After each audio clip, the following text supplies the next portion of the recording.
Now I'd like to hand things off to Vic D. Marines, who's got a session with Bentley Systems' John Hollows, going to talk about generating revenue from software piracy. Thank you, Michael. What we're going to go into now is a session on generating revenue and growing customers from software piracy. I'm really happy to introduce you to John Hollows. And also joining me is Erin Barrett. I work with Erin quite a bit. She's the program manager for our data success team. John, I think maybe the best way to start this off is, can you kind of give us a background on who Bentley Systems is from a software perspective and your role there? Yeah, of course. Bentley Systems is the infrastructure engineering software company. We were founded in 1984 by the Bentley brothers. In 1985, they released MicroStation 1.0 for the IBM personal computer. We've come a long way since then. MicroStation to this day, after, of course, many iterations, many changes, remains one of our flagship brands for the company. But of course, now we go far beyond MicroStation. Through decades of expansions and acquisitions, we now offer over 30 different brands of products, each with many different applications and flavors of those applications within them. If an engineer or designer is doing anything connected to the infrastructure or construction space, we have a product for it. Yeah, how about yourself, John? What's your role there? Yeah, so as you introduced, my name is John Hollows. I'm the Senior License Compliance Operations Manager for the License Compliance team at Bentley Systems. This is a role I began in early 2022. In this role, I'm responsible for a lot of the behind-the-scenes workings of the License Compliance team, including sort of leading the charge on lead investigation, lead campaign sourcing, generally making sure that we're running as efficiently as possible. I've experienced this license compliance space for a decade now, a lot of time which came with a focus especially on anti-piracy or piracy data. Sometimes I feel like I've spent enough time in this data to be part of the matrix. So yeah, that's me. Thanks for having me along. So, yeah, love to have you. And this is an interesting space. And can you talk about what got Bentley into the license compliance business? What drove them there? Yeah, well, as far as what led us to be more data-driven, it's an interesting question. I think in a broad sense, you can sort of say that a license compliance begins as soon as you have your first customer, right? Because you've sold an entitlement, whether you're watching or whether you care or you're tracking usage data or not. But without the appropriate structure, the data that can be very limited. And so license compliance at Bentley was definitely missing some things before we added, anti-piracy telemetry to our arsenal. Okay. The decision for us to use Revenera compliance intelligence was really brought about by a number of factors. I think chief among those was probably the desire to capture that lost revenue stream. If we're all being honest, that's a huge issue for any software vendor. When you and your company slowly learn about a piracy issue over a long time, and you slowly come to terms with what's happening with your software, you also begin to understand that there's basically this unfound diamond out there of potential paying customers who you can begin to engage with. So revenue and new customers was definitely at top of mind for us when we started to pursue this venture really. And for us, it did begin with a pilot of one of our major brands. We want to sort of prove it out. And that concept proved itself out so quickly that, the other brands that we have were really not far behind to bring into this project. You can attempt to stop piracy and run your license compliance program without that telemetry data. You've got things like whistleblowers. You've got things like investigations that could be going on behind the scenes. But to try and do it without that hard data, you're going to miss so much, really. Okay, it sounded like you proved that out first with one product. How about, in this space, and certainly within your market, I'm certainly aware of other companies that have done this. Was there any competitive pressure that also drove you to kind of start this kind of data-driven process? Yeah, I would say for Bentley, it probably wasn't a huge driver for us. These tend to not be the quietest things. People do talk, right? So We were certainly aware of what other vendors were doing, especially in our space, not just the software space in general, to protect their IP. But I wouldn't say it was, the biggest driver for us. And John, did you and the Bentley team know the scope of the misuse prior to starting the data collection, or were you surprised at all by the results if you did know the scope? Yeah, I think in some senses, yes, we did. In some senses, no, we didn't. We certainly have a lot of experience on our team, so we had some expectations of what might be happening. But there are some applications we have where we're seeing the data sort of continuously grow, where perhaps we didn't expect that to happen. On the other hand, again, based on our experience, we do have a sense that kind of even what we're seeing today is still just the if not the top of the iceberg, given that it can take so many iterations of an application's release to really penetrate that user base. So not completely surprised by the scope, but definitely some interesting details to the scope that we've observed. Yeah. Okay.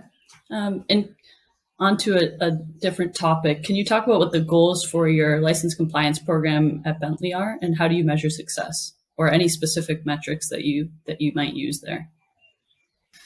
Well, the main goal, just along with what drove us to sort of pursue this and pursue being more data driven in the first place, is definitely to increase revenue. But there's no surprise there. That's really the top level goal, I think, for just about any license compliance program in the end. Deeper than that is also a desire for specific types of revenue, specific types of customers. We're looking, to gain new customers who Bentley can foster long-term relationships with, and who will add, a long-term ARR to Bentley as a business. The type of engagement you end up doing has a lot of sway in whether that new customer or existing customer who you're engaging with will, want to keep paying Bentley or whoever over a number of years. You don't really want to go in. We don't want to go in with the torch and a pitchfork and just demand penalties or say they're going to be in trouble. If you do that, both sides end up losing. Where the infringer gets upset and Bentley probably doesn't win past year one. So we were really looking for long-term relationships. I think a lot of that is driven by Bentley's sort of genuine belief in the types of applications that we offer. We know that people build amazing and oftentimes very important pieces of infrastructure, which exist all around us, from roads and sewers to electric grids in homes. And if we're negotiating a settlement based on anti-piracy telemetry, we know that what the end user is creating likely has a very high real world value. And we want to make sure that we appreciate that. And so that definitely drives a desire for us for these positive long-term relationships. As far as how we measure that, one of the biggest metrics that we're looking at is, as the years go by, to have a focus on the renewals of the agreements that we settled upon. Making sure that these people do come back to us and they are happy with what they were sold. That's great. So I don't know, is that something, John, can you share in terms of the percentage of renewals? Is it, higher than you expected? Is it, what you expected with this type of program? I don't know if I could really say higher or lower than what we expected. I will say we're happy with what we see. We're definitely seeing a lot of these people do want to, continue on with us. It wasn't just a one-time slap on the wrist. And so we are seeing some good, solid results from the renewals. I think a lot of that might have to do, Bentley offers many different flavors of licensing. So there's really something for everybody is the goal there. Making sure that the infringer gets what they really need as far as that licensing is concerned, I think does help us with the renewal space. Okay, so you're trying to find the right model for them, even if it's compliance action, right? Okay, makes sense. So I know you said that, you knew there was an issue and a lot of these things you kind of expected along the way, but what are some of the things that have surprised you in your work at Bentley? Yeah. As far as what surprised me, I think to be fair, as far as the infringer side of things goes, it's harder to be surprised by their behavior sometimes and their words. After a number of years doing this, you do kind of hear the kitchen sink of excuses. But some things have definitely interested us on, the data side of things. We've seen data come from some very far-flung places to this point. There's a lot of, small islands that, you may not expect. There's a robust piracy community. But, we've seen data from places like Vanuatu and Palau and Solomon Island. It's really all over the place. That does go to show that people need infrastructure in the software to build it really wherever you go. So that's been very interesting to see. Very interesting. And are you seeing any trends so far with any repeat offenders? Is that something you expect to see? Yeah, we're definitely seeing trends on that. A rough estimate from our analysis is probably around a quarter of companies that we settle with in some form continue to send us more piracy telemetry. Wow. There are different cases to this. Some of these are cases where maybe just the user environment wasn't cleaned up properly. Some are big multinationals where unrelated employees pop up. But it does seem that quite a lot of those cases, it really has to do with how brash and how bold the company is, and that they have very little regard for the compliance. That may have to do with the country, of origin on some of these cases. But it really does stress as well the importance of proper communication when you're doing the settlement. You want to be very clear about what the rules are, moving forward after the settlement is finished. But of course, you'll always find some people who just don't really care in the end, and you'll continue to see that data, and you have to re-engage with them.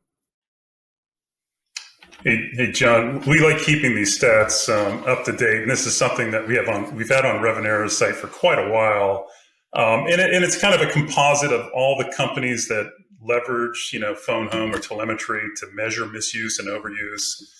So it's not necessarily market specific, and some of the trends we see across others is China being the top infringer, and you mentioned you've seen it everywhere, right? Even some of the smallest islands you wouldn't expect it. But in a general trend perspective, does it map similar to this in terms of the Bentley data? Yeah, and you mentioned they're obviously seeing it from all over the place. To date, we've seen telemetry from 193 different either nations or dependencies. So there's not many places on the map that are blank anymore. As far as these top locations that you're showing here, it definitely maps fairly close, especially when you talk some of the top culprits. You're talking China, Russia, and India, huge hotspots for us. But very, very interesting. Most of it definitely maps to what we're seeing here. I think one of the most interesting things that we've seen for us is the way that broad regions seem to have favorite products. So the favorite we see in India is different than the favorite we see in China, is different than what we see in South America, and is different than what we see in Europe. I think you can probably trace a good amount of that back to acquisitions Bentley has made over the years, where those original headquarters and user bases where the people were familiar with those products. But I think it goes to show that when people get a favorite product, they might be a little more loyal or more stuck on that product than expected, even within one company's offerings. We at Bentley may feel like, hey, you guys would actually really like this as well. But they're stuck on a different one of our products, which is very, very interesting to see so far. So it sounds like it's similar in terms of the regions, and it also sounds like you're having success with compliance programs in these regions. But have you been escalating? Do you have to escalate to certain partners in terms of legal, stepping up the legal measures to be successful? And is there a percentage that you can share of the cases that you need to do that? Well, I think as far as that goes, there's a huge variation based on where the compliance is taking place, where that settlement is. I also wouldn't say that legal is necessarily synonymous with escalation. There are places where we do everything in our own power first to see how far we can take it, and then at the end, we might escalate with a legal partner. There are other places where it's a mixed bag. Some cases are handled fully in-house. In some other cases in that same region are just handed off to a partner because we feel that they may have better success with it. And there are some places where all business goes through a partner, not because, that's our first choice, but it may be that the legal system of that country is such that you have to go through a partner, you have to go through a reseller. That's just the way it works. And so, there's definitely different menu items we see based on where we are. Obviously, from a revenue perspective, you're working with a partner, there's some margin involved. So, when it's possible to avoid that, you probably want to avoid that. But they certainly are, very capable, very established at this point in time in the license compliance space. And so we have a great network of partners really all around the world who help us with various cases. And for a second, I'd like to just hone in on a region we're all pretty familiar with in terms of piracy, China. We know it can be difficult, but we know that there's a lot of potential there. Have you seen success in that region? Do you use some of these similar methods that you just discussed, or do they differ when it comes to China? Yeah, China is absolutely a difficult region. It's probably the region, at the top of the list on what can't be ignored if you've got a license compliance program. Just because it's difficult and it's a whale of an issue in China, it doesn't mean you should delay trying to engage there. The opportunity is huge. China's kind of the one constant that, I think you see pop up across industries, no matter what the software type is, right?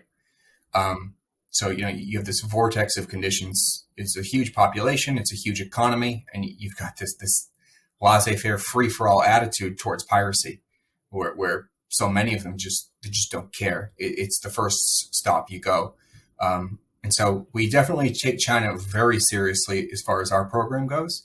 And we definitely do see success there. But as far as the methods to see success in China, I think the variation is probably most pronounced. You don't really see, what you have to do in China necessarily in other countries. You need some in-house resources, in my opinion. You need some good partners. And there's the potential for government involvement in China as well. So the playbook is broad, sort of has to be based on that situation. But it's, for us, we focus more on how great of an opportunity it is than how difficult it is. Yeah, that's interesting. And so you started small, but it sounds like the program's growing. You have 30 brands, so I can see this going for quite a bit. But how does this evolve, John? What's the vision for this license compliance program? Yeah, so I think for our team, a huge component of where it will evolve to hinges on greater synergies between the anti-piracy data that we see, using Revenera compliance intelligence, and internal data that we have, whether it's usage data, entitlement data, all of these valuable things that Bentley already possessed before compliance intelligence. How do we better use them in conjunction with each other?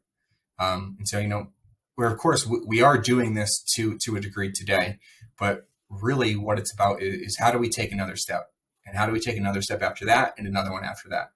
And I think when you can use everything at your disposal together in the best way possible, that's really where you'll see yourself optimize. We know the piracy data will naturally continue to grow for some years. Obviously, you just mentioned the 30 brands, very popular all over the world. And that will keep adding opportunities on its own. But our goal really is to figure out how do we hypercharge, the whole thing. So, we have very ambitious goals for our license compliance team. we'll continue to look for ways to optimize to achieve those goals. And I think a lot of that will have to do with that merging, that meshing of data sets. That's something that we're got a big focus on. Makes sense. Yeah. Yeah, we'd love to see our customers evolving and growing success and revenue in all aspects. And with that, is there any advice that you have for other technologies companies that are considering a license compliance program? Yeah. In short answer, I guess a lot of advice. Having been around this space for a decade, sometimes I can sort of become like an accidental evangelist for the value of such a project in a license compliance program. I've seen years and years worth of piracy telemetry. So at this point, I can't really imagine not tracking that data. If you're a software vendor, particularly a desktop software vendor, it's really a must, I think, moving forward. I know it certainly is a must for Bentley. It would be such a huge absence to not have that. I think one of the biggest things to me when talking about considering this sort of thing is, considering where we are, meaning like 2023, I think a lot of the hurdles to entry that may have once existed, genuinely existed, just don't exist anymore. There's a few perspectives to look at it. Like from a technology perspective, technology like RCI has spent, it's nearly 15 years, I think now, Vic. Yeah, you're dating me. Yeah, you're. Yeah. Iterating and evolving and enhancing, right? Right. And so there's not really many kinks or any kinks left in that hose. It's a very finely tuned machine at this stage of time, which is great that you could start with this level of product.